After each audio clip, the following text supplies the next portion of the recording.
What's going on, YouTube? How y'all doing today? I hope y'all are doing good. If not, do something, make it better. So, I, as always, I have to express my appreciation for everybody that has been showing the channel some love. I appreciate it. If you're watching the videos and you haven't subscribed yet, please subscribe, like the videos, share them. It's the only way. It's the only way that I can get y'all to help me spread the word. Uh, there's so many veterans that are dealing with their demons, and the only like this is the only way I know I can help right now. Especially with the way the world is right now, everything's so expensive. It's hard to go out and do anything anymore.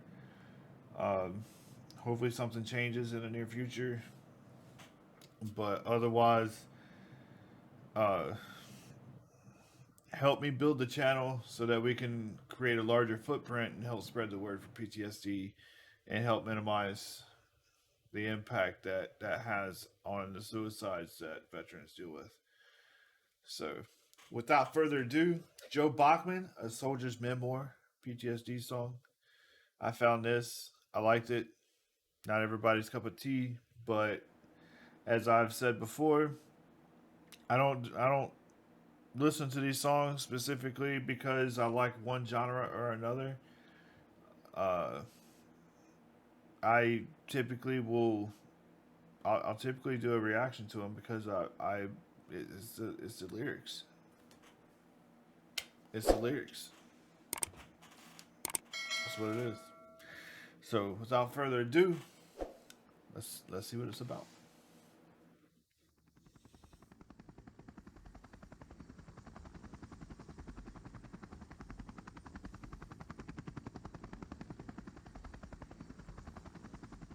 My name is Staff Sergeant David Crockett, United States Army.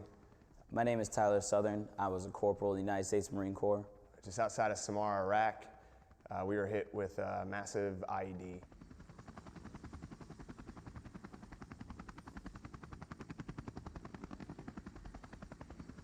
These We insane were numbers. given accurate intelligence that were up to 6 Taliban held up in a compound. Instantly, just a blast of hot air just came over me and an intense pressure that you couldn't imagine. That's what it feels like. We all split up and took different sides. I led my team to the far side, which was laced with 4 IEDs. At that point, it basically rendered me unconscious for 45 minutes.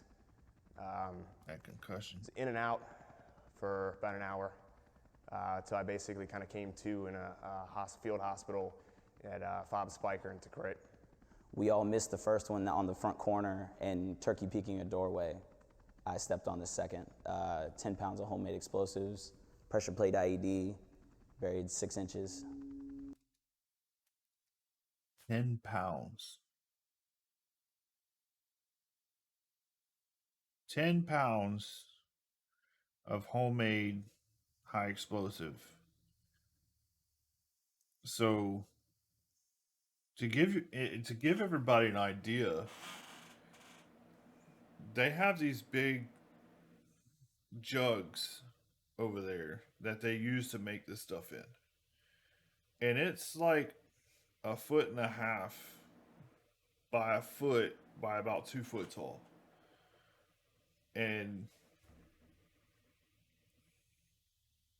what a lot of people don't realize is like it's not liquid, it's a powder.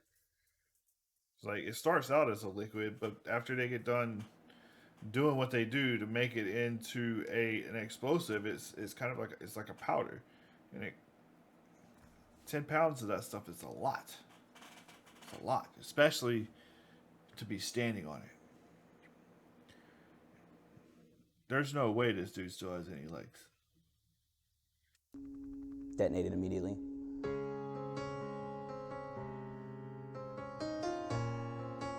That it detonated immediately. Pressure plates. They got really creative on how they made their pressure plates. I've been home about 6 months now, and I still have my doubts. I'm not sure how I got here or how I'm gonna get out. look the same as it did before I left. That's so true. But if she could see inside of me, it would scare her to death. I can still. I was fortunate. My mom was in the military, and my mom also deployed with me on my first deployment. We didn't work together, but we were in the same unit, which was strange, and I was surprised that the military in general allowed it to happen. But my sister was still stateside and was not in the military at all. But like I said, my mom and I both went together on our first deployment. And so, I mean, we didn't work together. We worked relatively close to each other. But she was in the aviation side, I was in the ground maintenance side. And, but I mean, I don't know, it was different. It was, I mean, there was good parts to having, your mom there with you, I guess. But I did not have my mom with me on my other two deployments. But regardless, even in my mom, I could see that it changed. There was change there. I know that there was change in me. So I mean, there was a lot that happened on my other two appointments that I really haven't talked to anybody about. So Still taste the powder from the barrel of my gun. I can hear my sergeant screaming, "Run, soldier, run!" I can feel the backpack on my shoulders, got it weighed a ton, and I see death in every single thought. They taught me how to put that uniform on. I just can't get it off. that's kind of a true statement. But it goes deeper than the words that he actually uses, because you train for so long on doing things one way, and it's ingrained into your mind on how to be a soldier. You put your uniform on, you do things a certain way, you train to react to things a certain way, you learn how to put things aside so that you're able to complete the mission. And what you don't learn how to do is how to not do that anymore, because you do it for so long, and it's ingrained in you so hard. It's hard to not do it anymore.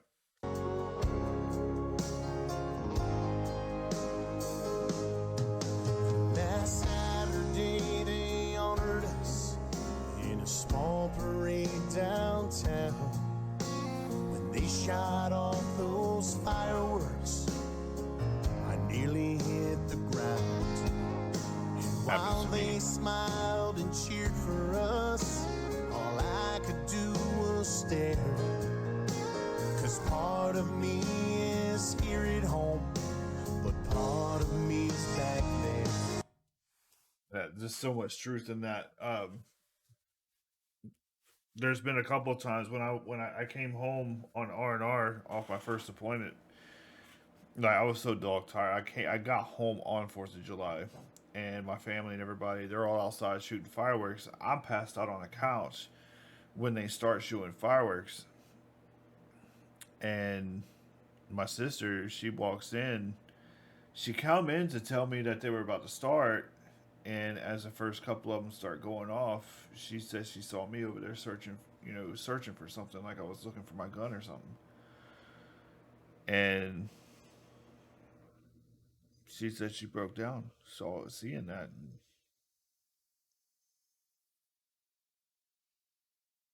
ever since I have a really expensive pair or set of headphones that I wear on 4th of July and New Year's during that they do really well at canceling out the sound of the fireworks and stuff. So when I'm not out and I'm just at the house, I'll put those on. So, I mean, I feel bad for the family, but it's usually by the time the family goes to sleep because I mean we'll do our fireworks and stuff, and even when we do ours, so I was over at a friend's house and I ended up on the ground and they didn't know, so it's hard. And I can still taste the powder from the barrel of my gun. And I can hear my sergeant screaming, run, soldier, run. I can feel the backpack on my shoulders, gotta weigh a ton. And I see death in every single thought. You taught me how to put that uniform on, but just can't get it all. God, there's no end in sight. 'Cause even though I'm home now, I'm still fighting for my life.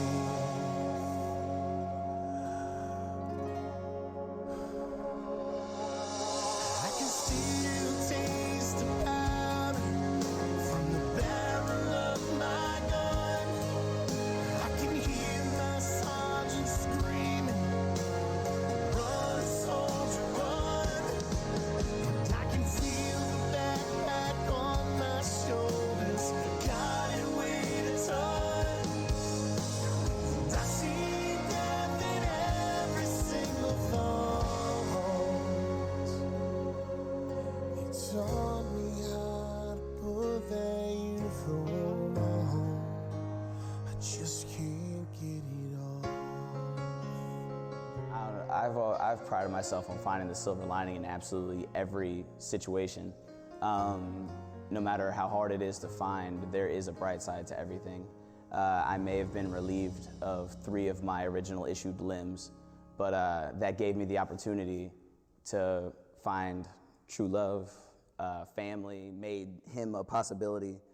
You know, That's what's up. you might have to widen your gaze, but it's there.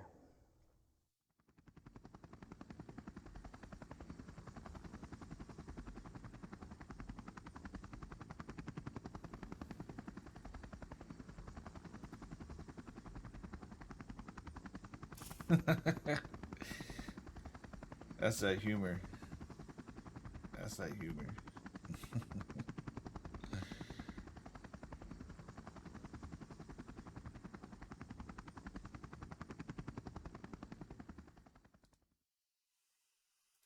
Okay, so it's hard. It's hard to become a civilian after being a soldier or a service member, especially those that have deployed. Like, you are forced into being a certain way and reacting and depending on the training that you've had. That's a way of life and it doesn't go away. And you have to be that way or you'll die for sure. Um, I was lucky. I didn't end up getting hit, but I had many close calls.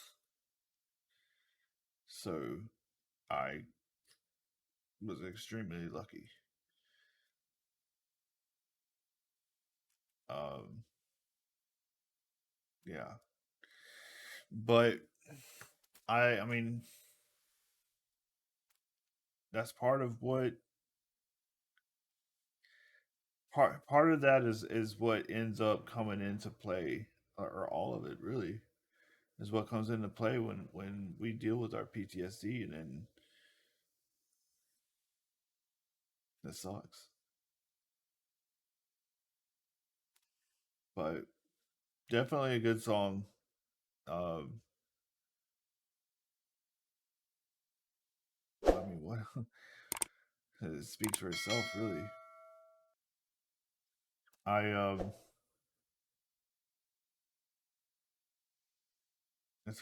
it's hard to listen to some stuff like that. It's like a lot of memories come in.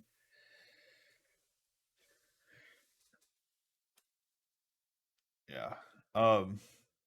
Hopefully, if y'all like these videos, I'll keep doing them. If not, well, you know, if you got something that you feel like I should take a look at, or if you've got something different that you feel like I should do, hit me up in the comments. Let me know. Um, I hope y'all enjoy this one. And if you've made it this far into the video and you haven't subscribed yet, I don't know why not. But hit that subscribe button.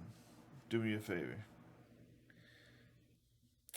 But otherwise, whatever you do, make sure you go out and find somebody. Tell them that you love them. Y'all have a good one. See you in the next one.